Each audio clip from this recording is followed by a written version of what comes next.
A moment of significant change or a turning point, altering your course, is known as an inflection point.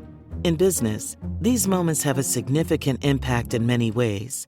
That's why we're speaking with leaders from across the asset management industry to hear the stories of their inflection points and the impact they've had on their journeys. Join my colleague and host, Mark Spina, as we explore the business of being in business with insights that can help you wherever you may find yourself. This is Inflection Points. Hello, everyone. I'm Mark Spina, President and CRO here at Flex Networks. I'm also the host of InFLXtion Points. I am joined today by Nate Dalton. Many of you know Nate as the co-founder and former president of AMG, Affiliated Managers Group, publicly listed on the New York Stock Exchange as AMG.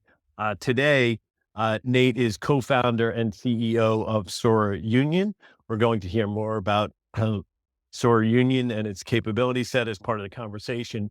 Additionally, and I commented to Nate pre-recording that he has a very compact professional biography for somebody who's accomplished so much. So I'm elaborating here, not Nate. But in addition to all that, Nate sits on a number of boards, both profit and nonprofit, including as a trustee at Boston University.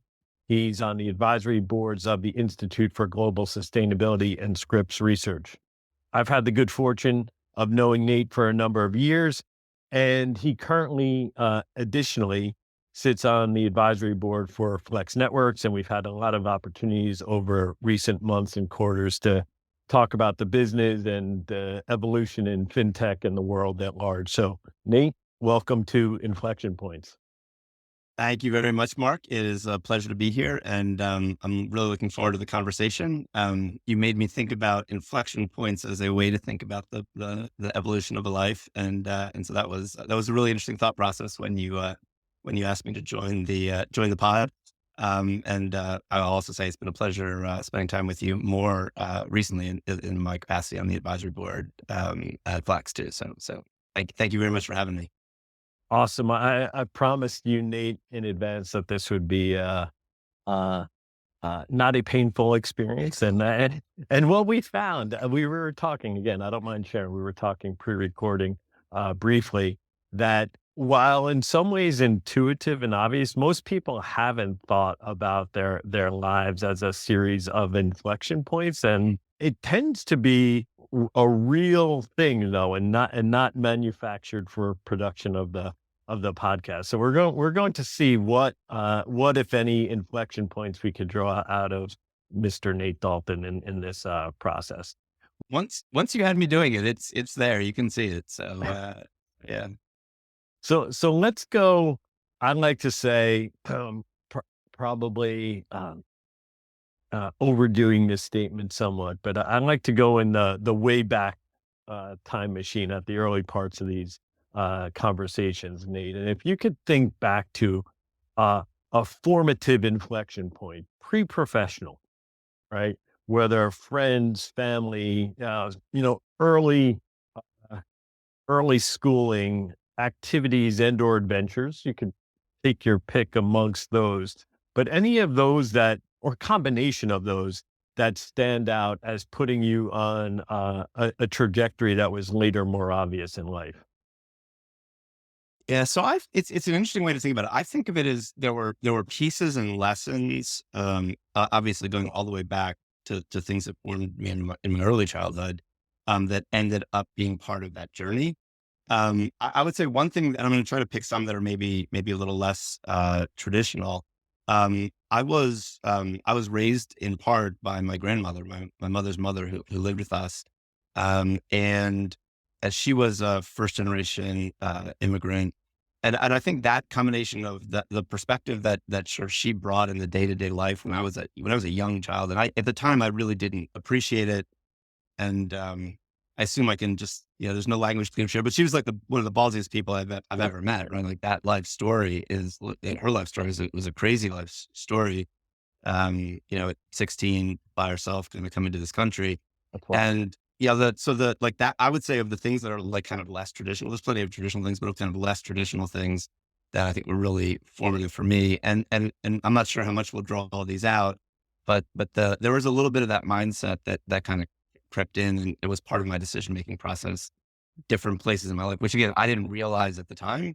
Obviously when I wish I'd spent more time like learning, like actively learning her life lessons, but I would say that was something that was probably maybe not traditional and quite formative for me. By the way, That we wait, did talk about this beforehand. You're going to draw things out that people who've known me a long time probably have never heard some of these stories. So it's going to be interesting. go as far as you'd like, Yeah, up until the point of keep it comfortable for you, I'd say, yeah, Nate. But yeah, yeah, on that, like, that's awesome. So yeah, can you now let's draw some out. Like, can you yeah. think about either uh, dispositional characteristics or just wisdom that your grandmother imparted on you in those early days? I get the mindset of an immigrant coming and like I could envision a lot, but I want to Yeah. hear from you. Yeah. Yeah, so it's interesting. Again, this was not at that time in my life as a child because as a child had a very lucky and good kind of suburban Philadelphia upbringing, but later in life there's an element of I want to say fear was a motivator for me, and people who worked with me a lot know that I did use that and manufacture it for myself even. So fear, which is not a great motivator, um, but um, so I was able to kind of manufacture that and this kind of work ethic. I do think certainly many people, and I was lucky to be partnered with lots of very hardworking people. But I do think some of it came from seeing what someone had to do in their life, which made many things that I did while we felt like we were working hard, not really seem that hard by comparison. The other thing I'll say, and we're now jumping way ahead in the Go story, for it. Go so for I it. don't want to go too far on this, but Sora Union, basically what we do is we provide full-time work to people, to refugees and other displaced people. And I do think there is some sensitivity from those earliest days that I bring to my job today. That's cool, right? And making that bridge. I I'm learning here as we Yep. go. I knew that there was uh, kind of an impact inspiration that led you to create Sora Union. I did not. I was unaware of like the personal drivers behind that desire to create such an impact. We don't have to go rigidly in a chronological order, Nate. So explain to the audience a bit about Sora Union and kind of the founding rationale and how it's evolved from founding to what you're focused on today.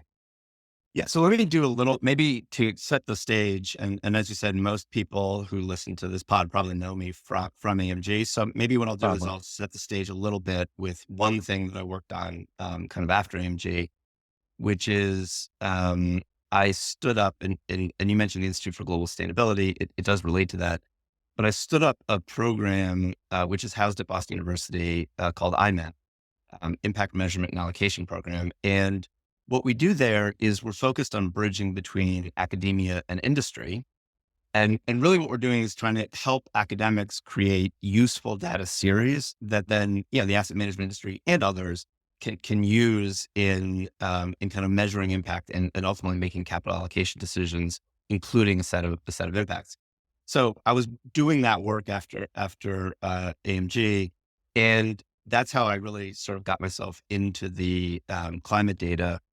Okay. Was playing around with models, and you and I've talked before about some of the challenges with a lot of the modeling. And again, this is circa 2019.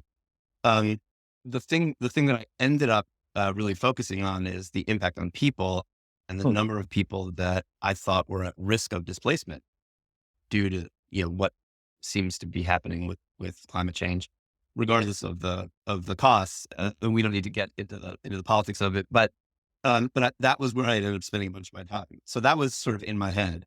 And then you asked the question about the founding of Sora Union, and Yeah. it's a great story because it literally started with a walk, right? And I was walking. I had been thinking about this displacement due to climate issue, and I was walking with a friend of mine who's runs a company called All Turtles, on whose board I sit. Yeah, we mentioned boards before. On whose board I sit, And he had left the Bay Area and was in Bentonville, Arkansas at the beginning of the pandemic. We were taking a walk in Crystal Bridges, which if you've never Uh, been, it's a I've magnificent not. place. I've heard of it Okay. though.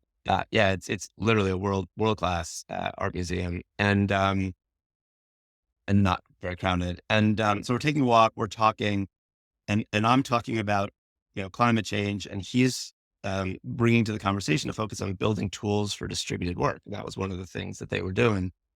In fact, the platform that I'm using as my background, with Sora Union, is one of the tools they built, called Mhm. Anyway, we were Hmm. taking a walk, and I was talking about climate change, and he was talking about tools for distributed work, and we had this kind of aha moment where the two kind of came together. And so the question was, could we take these tools and the learnings around how to do distributed work and apply them to people who are displaced or at risk of displacement? And I was thinking mostly of climate change. This is, again, early in the pandemic, coming up at the end of 2021, and then Russia invaded Ukraine. We decided, okay, we have this idea. This is, is a use case where it'd be perfect to deploy it. And so we said, "All right, let's just go." And we thought we could really help people.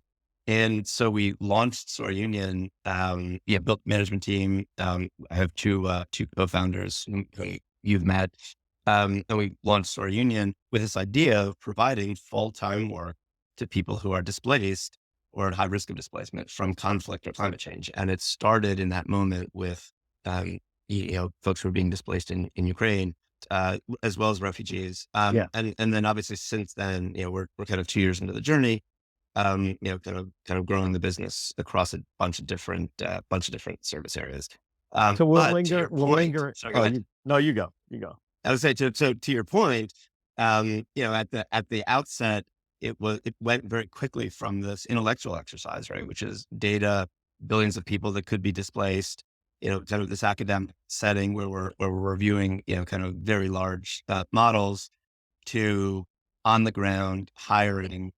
The first people that we brought on, I was doing the initial interviews, to on the ground, literally trying to interact with people who, basically were telling versions of stories that I hadn't heard since my childhood. From not that I'd read about them and seen them, but like I hadn't heard them in that same kind of way since my childhood, and it was the same history. So that there was this interesting, kind of hearing my, kind of my grandmother's voice as I'm doing these initial interviews. Super cool. So it's not uncommon for us to uncover something that's worthy of a standalone episode. I think Sora Union, the impact you're having, the drivers behind it are worthy of a separate episode. We kind of teleported 40 years from suburban Philadelphia to the Sora Union founding. Or in a cool way. Let's go back though. So Yep. if you let's go suburban Philadelphia and then maybe pre AMG. Is there something either early professional, maybe collegiate, Nate, that kind of how did you wind up founding AMG? Okay, More so and I specific. will I will actually go back to collegiate because again, as you think about inflection points, but also this idea of the impact that things have, you don't understand at the time, but that follow through. So when I went to University of Pennsylvania as an undergraduate, and I had two basic jobs when I was at Penn. I mean, I had a great, kind of traditional college experience. I had two basic jobs. I was working at the public defender's office, and that was sort of my summer job and sometimes part-time job during. And I was working in as an investigator, part-time and really assisting investigator. Make it sound I was doing more than I was. But I was working in the public defender's office in Philadelphia. And then the other job I had was I was a nighttime computer operator for O'Connor and Associates. So that name may ring a bell to some of you. The Chicago outfit. They had an outpost in Philly, and I would go down at night. And I split that job. It was a full time job, but I split it with another, actually another fraternity brother of mine. it was a wonderful job as a college student, right? Because you're paid well, they had free food. You weren't always actively doing something, so you could get stuff done as well. So it was a really good job. But so I was working a little bit in law, and I was working a little bit in what I will call asset management, going all the way back to those kind of part-time jobs in college. Yeah. And then I went to law school. So I went to college, went to law school, and my ambition was I was going to be a public defender. That was what I wanted to do. Right. I didn't. Of course, then you have inflection points and life intrudes. Right. So you got student loans you got to pay off. And so you're like, you know what, I'll go to a corporate, place and make a little bit of money, pay off my loans. No plan of staying. Then I met Bill Nutt. These names may ring to some of you guys. So I met Bill Nutt, and Sean Healy. Of course, even taking one step back before that, I was just lucky enough to be working for a guy there, Dick Floor, who again, people in the asset management industry may know, lawyer Goodwin. He's the one that trusted me and let me go do work with Bill Nutt. And I was going to ask, so how did you meet Bill and Sean, and in what capacity were they when you met? Because you have all these kind of seemingly chance encounters. This is a trend, Nate. I know you're a kind of a trend spotter and trend. So what I've seen repeatedly or heard repeatedly doing these conversations is that and you had said early on that there's a bit of luck involved, and undoubtedly there is in everybody's life, but it's the ability to capitalize, if you will, on those encounters, and to recognize talent or vision in people you meet and say, hey, I'm going to work with these people in some capacity. So what were they doing? And then what made you say, I want to go in this direction? Okay. So first what I'll use is, and I think so Bill Nutt used to have a quote that he used, which I think he borrowed from J. Paul Getty, which was the secret to success. I don't know if you've heard this one. It's pretty widely used, but at any rate, it's, rise early, work hard, strike oil, right? That's the secret to success, right? And you've got to have all, obviously what you're saying is you've got to have all three, and you don't really get the third one unless you do the first two, right? So you got to get up early, you got to work hard. And by the way, the immigrant kind of story, it's not the only way to get it, but the immigrant story, the chip on the shoulder, however people express it, you do need to get up early and work hard. I told you we'd figure this out. You did tell me that. You did tell me we figured it out. There's probably at the end of this, there's like one thing that's the unified field theory of my life, right? Exactly. But you've got to do all three. And I do think luck plays, this enormous role in all of our lives. I mean, we're all, again, it's not a unique insight, but we're all so lucky to exist at all, and then to exist in this time and place. I mean, those are just incredibly lucky things. But at any rate, that idea of rise early, work hard, strike oil. So I actually met Sean before I met Bill, a couple of years before I met Bill, I want to say. I met him when he was an investment banker at Goldman, and I was an M&A lawyer at Goodwin, and we actually worked on, and this will be like ancient history for many of the listeners. Some, I don't know, some may have it, but on the Thompson Advisory Group, which came out of the Thompson McKinnon bankruptcy. I don't know if anybody remembers these old names, but the Thompson McKinnon bankruptcy, and then ultimately was then merged with Pacific Mutual's asset management business, which was PIMCO, NFJ, Blue Logie, Parametric. There was like all of these names in there that were in that deal. But that was how PIMCO got public. Again, this is kind of ancient history, but that was how PIMCO got public before, long before Allianz, right? But that, so that's where I met Sean. And again, he was clearly an incredible talent, and that was obvious, not just to me, but I think to everybody, but it's an incredible talent. So that's where he and I met. I then met Bill. Literally, he walked in the door, and Dick Floor, who I mentioned before, was a senior partner at Goodwin, said, go meet with him. That was how I met Bill, and the idea made lots of sense to me, and I was attracted to it. But like I said, I had no idea what it was going to become. Like I said, I really did think I would do this for a couple of years, would probably sell it to somebody, and then I would go back and go work in public defenders. gals wanted to. And then of course it was, There's still time, Nate. there is, I let my law license go a long time ago though, unfortunately. But there was that idea that it'd be a couple of years was a really interesting business model, then turned into, as you know, kind of a nearly 30-year, just incredible journey. Again, we woke up early. We all worked really, really hard.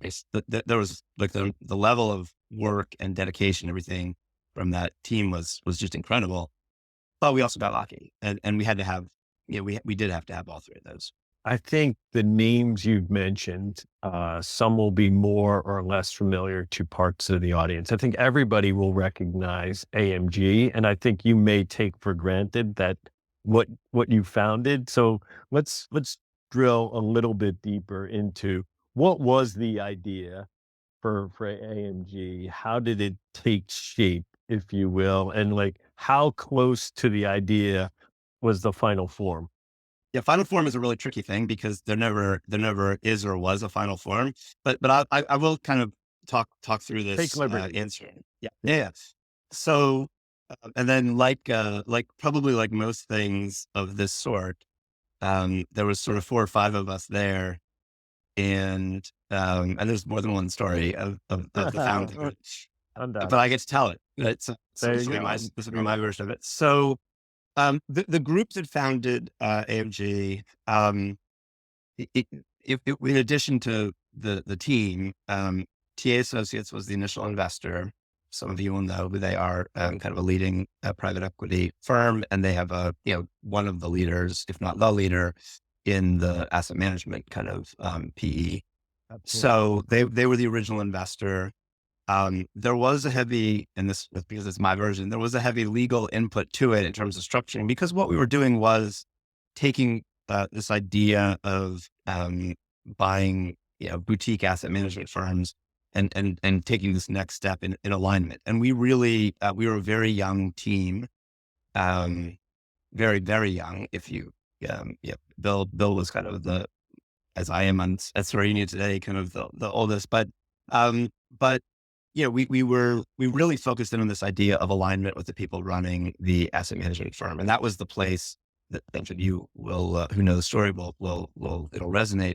And so we were partial ownership with lots of retained equity in the hands of the team. And we were always striving for really kind of a minority financial ownership kind of position, both in terms of annual economic and ultimately capital value if the team grew the business, and to be able to provide liquidity over time and things like that. So it was definitely a unique and interesting structure. And so that founding came from TA, who had experience in the space, and had made a number of investments, some of which I worked on, some of which Sean and I worked on. And the team, Bill, who had an experience running the the Boston company and the American Express, kind of that asset management route. And so, brought different perspectives to it, but it was really a unique, we were coming at it less from the standpoint of we're going to go build a big asset management company, and more from the standpoint of we're going to align ourselves with really talented teams running these boutique asset management firms in this effectively perpetual equity transition from one generation to the next idea. Then as we grew it, we started building other things onto it, both other approaches to investing as we started doing alternatives. I'll say we went from US to global to alternatives. If you kind of did a very high level, kind of how did the product mix evolve, the services evolve. We opened offices and built distribution and built packaging with AMG funds and things like that. We went public in 1997. So a little bit doing these out of order. But it became a reasonably successful public asset management firm that just ran its business in a little bit of a different way. Now, along the way, the industry changed too, right? And that was, if I take myself all the way back, now with hindsight, it was obvious. As we were starting it and building it, we looked at the industry, the data that existed on the industry up to that point, and made a set of judgments, some of which were good and some of which, again, as the industry evolved, think about what passive is today. That wasn't a thing in the early 90s, right? So the industry really evolved along with the evolution of AMG, and you can see the influences back and forth. One thing I think we did really well was create a structure that was flexible enough to evolve. So we weren't rigid. And I think that was a challenge for some others. And Jay and the team there are continuing to grow and evolve the business. And the industry is continuing to evolve as well, and the environment. And so, yeah, it's really, really cool to watch. Just for framing for the audience, what was the time frame between founding and going public? So we founded in 93 and went public in 97. Yeah. But remember, it's a very capital consumptive business, right? So we were doing pretty regular capital raises along the way, right? Because we were putting money to work, acquiring stakes in boutique firms. So yeah, there was a pretty regular capital raising, kind of effort. And so the question was just, what's the Most efficient way to raise capital? Yeah. Cool. It's typical at this point in the conversation that we go to what your current kind of adventure would be. You kind of took us there on Sora. So anything else you want to expand upon as it relates to Sora or other professional endeavors right now? Yeah. So maybe on Sora, what I'll do is, and I apologize, I know I'm not intending to do this as a commercial, but I kind of can't help myself. So we're 2 years into it, and with Sora Union, we basically do work in a handful of what we call service categories: design, which is brand design and product design, engineering, QA engineering, localization, so taking things across languages and cultures, and then recruiting as a service. And we have some industry concentration and financial services, including asset management firms and others, are among those that we do work for. So I would just say, to the extent your listeners include asset managers or wealth managers and need those services, which almost everyone does. They're pretty commodity services. The team is fully distributed, displaced people, but the talent is equal, I would say, to anyone. And then again, we compete on quality, speed, and price like everybody else. And we've got this amazing mission where you're really helping people, but we compete on quality, speed, and price. So I do think I would ask your listeners and viewers to check us out if they're interested. There's things that happen at an accelerated pace, and there's things that seemed conceptually simple and are frustrating in execution. So at Sora, has something taken off positively that surprised you on the upside? And maybe if you want to do it in reverse, anything that you thought was going to be easy that's been harder to execute? Well, I think it's interesting being a founder again after so long, right? So that's the living a founder's life in your late 50s is very different from living a founder's life in your late 20s and early 30s. So I will say that. I think it has been. Look, you're going to get me going here, but look, I think it has been just an incredible experience for me. And it's everything from the impact you're having on people's lives to just seeing the excellent, it's just amazing to me to see, we just finished an assignment, actually for a wealth manager, and just seeing how blown away they were by the work this team did. And the team didn't exist. Some of these people have been with us not very long. The team didn't exist that long ago. Seeing the impact, that these amazing people, getting to know these people, and they're amazing people, and the impact that just helping them get a little bit better connected to the global economy and execute really amazing work for a customer, then seeing the customer just be so delighted with it, seeing the eyes of a customer light up the first time they meet the team that's doing their work, and seeing who, everybody in the diversity of it is, those moments. There's been a lot of those just incredibly rewarding moments. So I thought there would be that, but it's just been so much more than I expected. The challenges are very real, and it's you referenced, you're building a business and this challenge. It's how do you constantly, there's always something by the way, this was true with AMG too. There's always something that's lagging. There's always something that's a problem. because you're trying to grow, and growing evenly across everything is really the hardest part of it.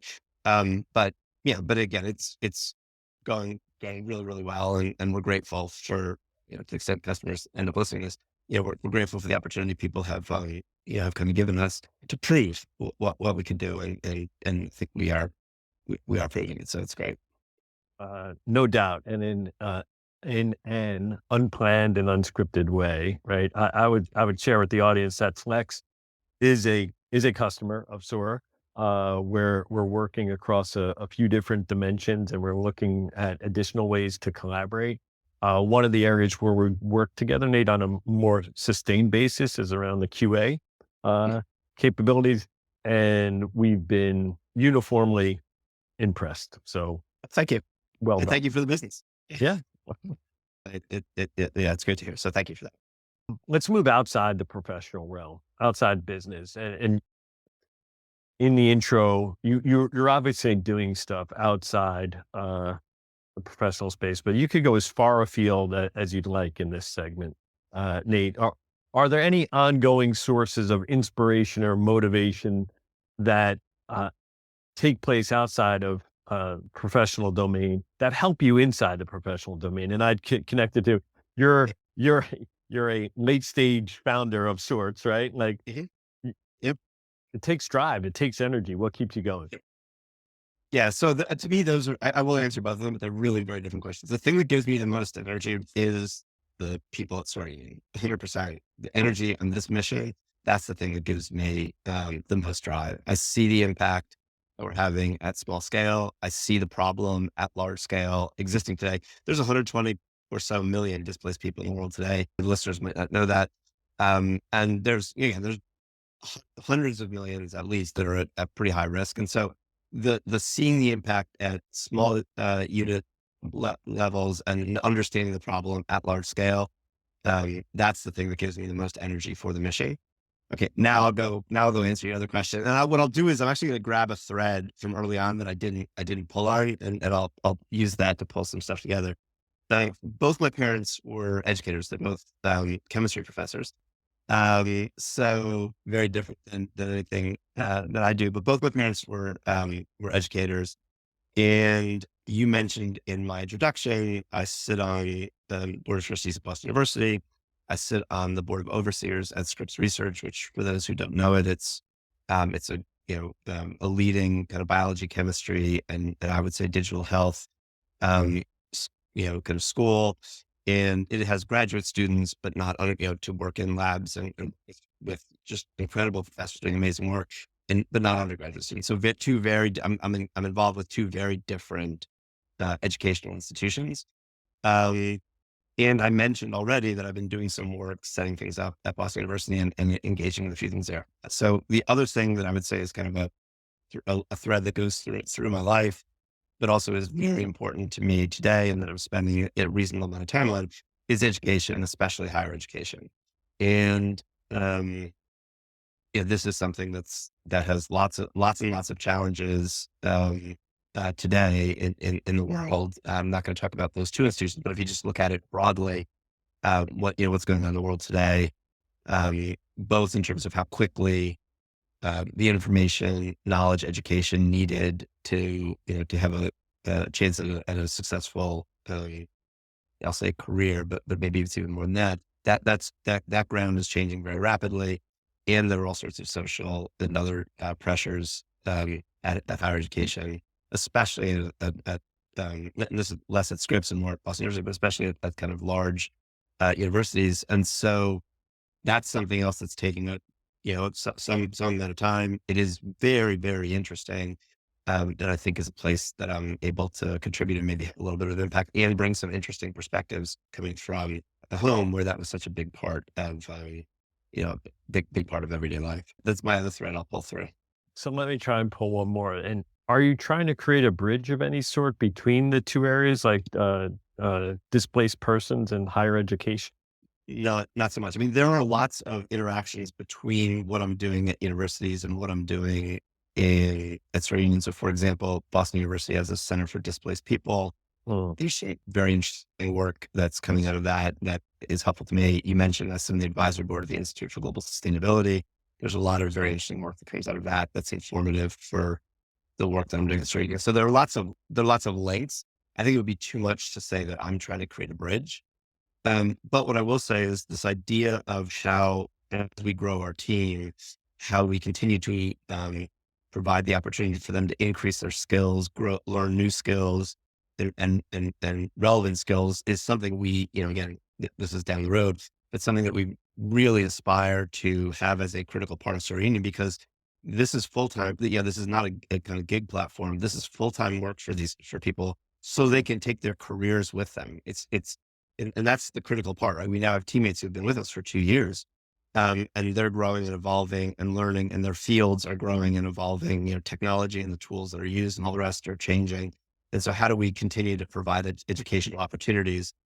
We do less of that internally and more by partnering with other organizations to do it. But that is a thread. This question of how the relationship between education that a person accumulates during their life and how they use that education, that is definitely a thread that sits in both places. Again, I think it would be too grandiose to say that I'm trying to somehow create a bridge, but I'm very conscious of both of those two things. Continuing education is what it's called in many places here, but this idea of continuous learning and growing, especially career related, is something that's a big part of what is on the long-term roadmap for Sora Union. There are other things too, but that would take us another hour. Yeah, That's a long journey. We've undoubtedly planted seeds for multiple future episodes, if you are willing. I may hold you to that Sora Union dedicated episode.